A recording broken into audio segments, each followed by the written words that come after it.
Hi there, day 15. Today's subject is other people's opinion. In the past, I used to be a person who was quick to verbally defend himself based on what we used to call, where I grew up, ribbing, which was basically where you'd verbally attack somebody and you would verbally defend yourself, or vice versa, until somebody said, "Yo mama." Then all bets were off, and either you defended yourself verbally, you figured out a way to completely end the conversation or change direction, or you learned how to fight. In my lifetime, I did a combination of all three. Not too proud of that, but you learn lessons from it.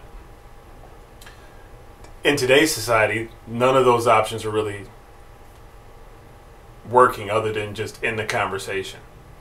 So what I'm saying is basically this: there has to come a point in time where you don't let the opinions of others dictate who you are, your personal value, what you'll stand for, what you'll accept.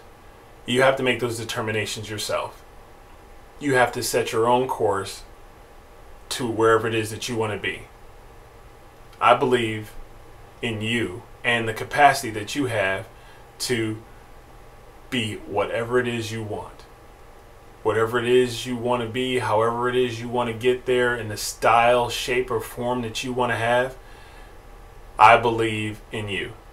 I believe that we all as human beings have the capacity to do anything at all. God has gifted us in so many different ways that there is no limit to what human beings are capable of.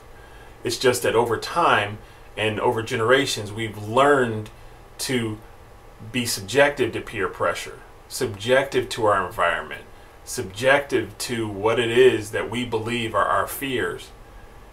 When we're children, we don't have those limitations, and we have a tendency to try anything, go anywhere, imagine anything. For example, remember the very first time that you ate something that was hot? And we're talking about spicy. Talking about you put a drop on your tongue in the back of your head would feel like you got a hit in the head with a bucket of water. You start sweating. How many times did you have to do that after that? None. Because you either liked that or you didn't. If you liked it, you kept doing it. And if you didn't, you immediately stopped. That's just like the word no. We learn the word no means no.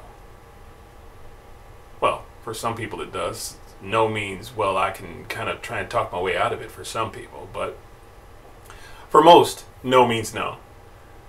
And for some of us, peer pressure says if mom and dad tells you no, you figure out a way to get it done anyway. But you know right from wrong. You knew it then. As a kid, you knew it then. I'll give you an example of myself out of my own history. I was a literalist, which meant that my mother would tell me not to do something, and I was very specific. I would ask again, "Can you repeat that?" Because in my mind, I was committing the individual exactly to what they were saying, and then everything else that was outside of that was a possibility. My mother at one point in time told me, "You better not go out of that door." And I was like, huh? She said, "You better not go out that door." So what did I do? I went out the window. That turned into, "You better not go out of the house." And I said, huh? She said, "You better not go out of this house or else you're going to stay out of the house." Huh? I wound up doing it anyway, and it wound up making a situation where I wound up living on the street because I was smarter than I thought I was. I knew more than I thought I did. I knew more than I thought my mother did. But it cost me. It cost me a very valuable lesson. Being homeless is something that peer pressure got me into it, but all my friends were gone when it happened. I don't want anybody to have to do with that. I don't even want anybody, any of my children or any friends or anybody else to make those kind of decisions where they don't have the ability to have decisions on what happened to them. They're forced into a circumstance. You should be able to live a life of freedom of choice. Peer pressure, other people's opinions, even your own decisions shouldn't lead you into the path where you have no other options.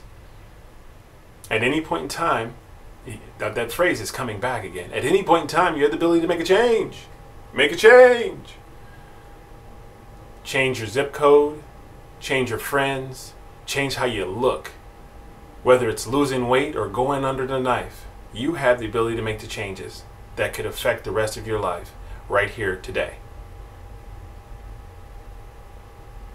So today in closing, I'm just going to say what I've been saying.